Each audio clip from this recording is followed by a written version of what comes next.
Salut à tous et bienvenue pour un nouveau top retour spécial Tipeee, ce coup-ci proposé par Sylvain, quelqu'un, il me semble, qui a laissé pas mal de commentaires très sympathiques et recherchés que j'aime beaucoup lire sur mes vidéos. Je dis ça, il me semble, parce que bon, Sylvain c'est un prénom assez courant, si ça se trouve c'est un autre Sylvain, c'est trop jamais, mais bon voilà quoi, il a été très généreux, il m'a même donné 2 choix, et je suis parti sur le film Pixar dans les choix qu'il m'a proposé parce que c'est un truc que je remarque vraiment depuis que j'ai lancé ce concept, et que les gens préfèrent me voir traiter soit les films bien pourris, comme ça, voilà, je peux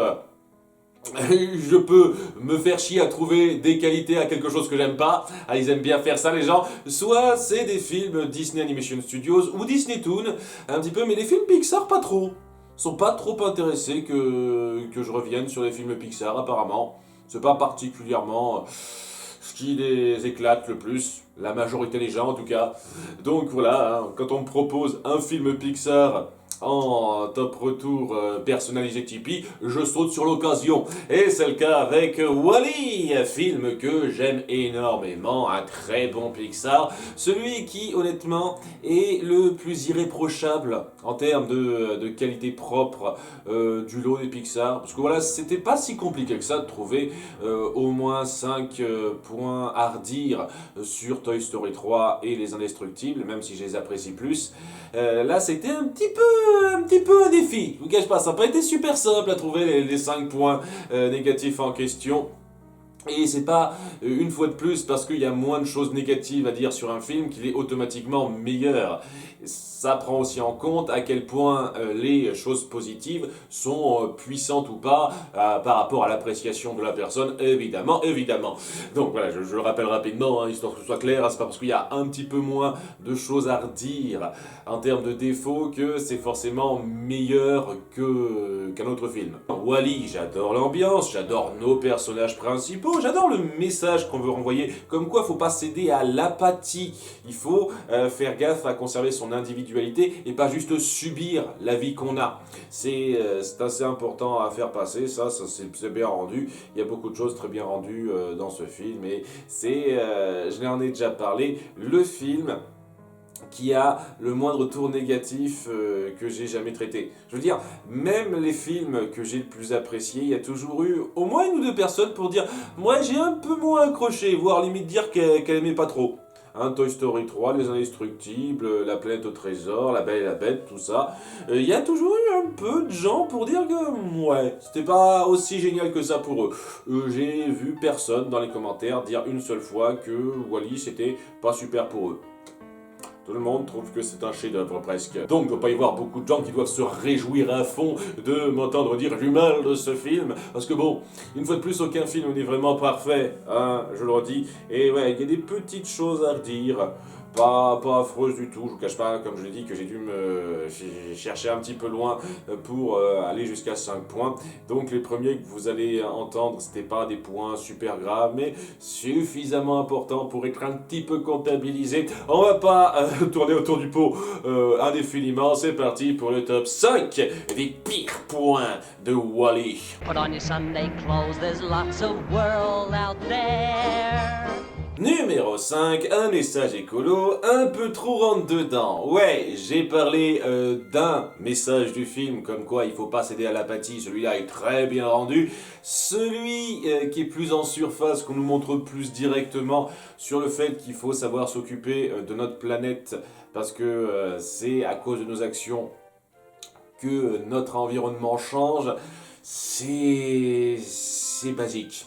C'est super basique la façon dont on nous le montre, dont on nous dit ouais la pollution c'est mal, il faut faire gaffe à notre environnement, tout ça. On n'est même pas loin de la réplique prêcha, et qu'on soit bien d'accord, c'est important d'être écolo.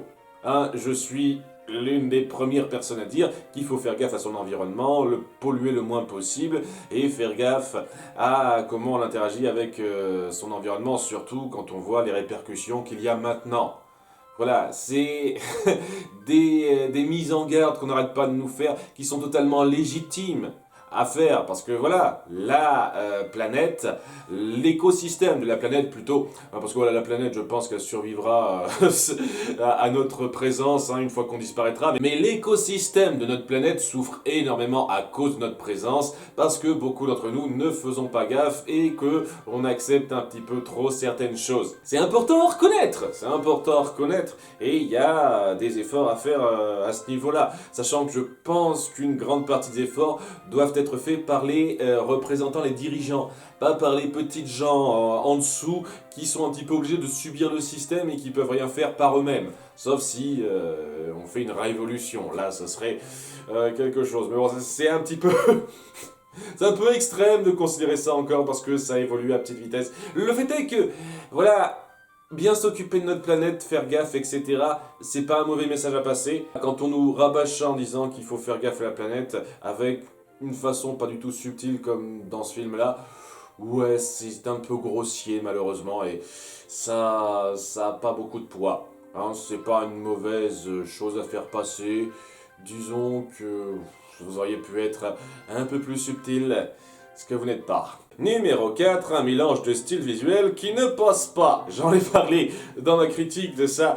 Je trouve ça un petit peu perturbant de voir que d'un côté on a un monde totalement animé en images de synthèse, etc. Et que dans le passé, on était des êtres en prise de vue réelle, des êtres de chair tels que vous et moi. Et je veux bien croire que certaines choses changent au fil du temps, mais la façon dont on les dessine, pas trop. Donc ça crée une espèce de distanciation un peu bizarre entre le passé qui est censé être dans le même univers et le présent où on se dit mais pourquoi on a fait ça? Et la réponse qu'on m'a donnée rapidement, c'est que voilà, on fait des références à des vieilles comédies musicales réelles, et donc si on veut montrer les extraits de ces comédies musicales avec les chansons qui vont dedans, et autant conserver le même style pour ces diffusions de cette époque-là. Ce qui est vaguement recevable, mais un peu facile quand même. Ces extraits de films dont vous avez acheté les droits, vous auriez pu les refaire version image de synthèse lorsque ils passaient à la télé de Wall-E. Et ça aurait parfaitement fait le taf, on aurait parfaitement saisi la référence si on connaît le film, la comédie musicale en soi, donc... Ça aurait demandé peut-être plus de boulot, je m'en rends compte, mais si vous aviez fait ça et que vous aviez fait pareil avec cette espèce de représentant à la Reagan que vous nous mettez là, ça aurait rendu le style visuel du film plus fluide en ce qui me concerne. C'est un petit peu dérangeant de voir ça, pas affligeant ou quoi que ce soit, mais un chouïa quand même. Numéro 3, les humains, leur design et leur gag. Alors un truc que ce film veut faire passer, j'en ai déjà parlé à quelques reprises avant, c'est que donc on a cette espèce de masse uniforme de gens qui sont totalement pris dans le système et qui veulent pas en sortir parce que c'est facile, parce qu'il n'y a pas à faire d'efforts. Donc, on essaye d'appuyer ça visuellement en leur donnant plus ou moins à tous exactement la même silhouette, les mêmes formes, ce qui personnellement est un peu pauvret visuellement à regarder. Mais bon, ça c'est pas la chose qui me dérange le plus, je trouve juste que on aurait pu un tout petit peu appuyer certaines individualités qui pourraient essayer de ressortir de ça. Parce que ce qu'on fait, je vais en parler dans pas longtemps, ça c'est un peu juste. C'est un petit peu un gâchis de ne pas en avoir fait plus à ce niveau-là, à titre personnel. Mais bon, le vrai problème qui vient avec, c'est à la toute fin, lorsque on les montre un peu subir les contre-coups du vaisseau, on insiste sur pas mal de gags sur le fait que ce sont des gros tas qui forment donc une masse uniforme et qui sont pas foutus de réagir particulièrement, à part ceux qui ont été légèrement touchés par Wall-E, vaguement, les autres ils subissent tout. On fait même un ou deux gags autour d'eux dont on aurait pu se passer, je trouve. Personnellement, c'est illustration qui me gêne. Voilà, l'illustration de ces personnages sur la fin, où au bout du compte, ils subissent tout et on essaye à peine de montrer vraiment une individualité chez eux qui pourrait éclore vraiment quand ils suivent le mouvement, qui me gêne pas mal, quoi. Et quand on appuie ça avec des gags qui sont, comme je l'ai dit, pas pas géniaux, hein, ils sont pas nombreux ces gags-là, il y en a très peu, mais ils sont un tout petit peu présents quand même. Ça aide pas, ça aide pas à appuyer grandement cette communauté-là, cette petite civilisation-là qu'on essaye de faire un petit peu évoluer à la fin. C'est dommage, je pense qu'on aurait pu faire un petit peu mieux. Numéro 2, une chaîne de liens trop rapide. Oui, un petit souci là aussi, je vais d'abord parler du cas humain parce qu'une fois de plus, on a ces quelques rapides, mais je dis bien rapides interactions entre Wally et 2-3 autres personnes qui sont censées les avoir touchés à fond. Et je comprends l'idée, c'est-à-dire qu'ils sont tellement pas habitués aux interactions normales, enfin telles qu'on les connaît nous entre gens ailleurs que via écran, etc., que ça les touche, ça les marque plus que n'importe quoi. Mais bon, c'est quand même, ça fait trop strict minimum pour moi, et ça aide pas vraiment à rendre particulièrement fort cette espèce de moment où on reconnaît qu'il se trouve un peu changé par cette rencontre. Mais bon, cette partie-là, c'est moins un défaut qu'un peu mieux faire en ce qui me concerne. Le problème que j'ai, c'est les relations entre Wally et tous les robots qu'il croise. Genre, il fait 2-3 trucs rapidement, on le porte au nu, il devient pote avec tous les robots avec qui il a eu quelques moments super rapides. Je veux dire, nous, en tant que spectateurs, c'est normal qu'on ait une attache un peu particulière envers lui. Vu qu'on le suit depuis le début, on a un aperçu assez poussé de sa psychologie, c'est normal qu'on soit attaché à lui. Que les personnages le portent au nu comme ça, tous les personnages avec qui il interagit à peine, le portent au nu comme ça aussi vite... Un peu facile, un petit peu gros pour moi. Vraiment, hein, vous auriez pu, je sais pas, peut-être limiter ce genre d'interaction et passer plus de temps sur un petit peu moins de liens qui se créent. Ça aurait peut-être mieux marché, je trouve. Mais tel qu'on nous le montre, ça fait un petit peu forcé sur les bords. Et jusqu'à présent, je vous avoue que c'était pas particulièrement des défauts super graves. Hein. Ça gêne un chouïa quand ça arrive, quand on prend la peine de pencher là-dessus, mais... Ouais, on fait avec, hein, ça nous empêche pas de suivre le film et d'être pris dans ce que ça raconte et dans le fait que ça fait très bien. Par contre, il y a un détail qui, en termes de narration, m'a vraiment gêné. Et celui-là est normalement en numéro 1, un abus de timing grossier. Il y a quelque chose comme 4-5 comme par hasard bien gras dans cette histoire-là, lorsque l'histoire progresse, qui sont un peu gênants en termes d'écriture.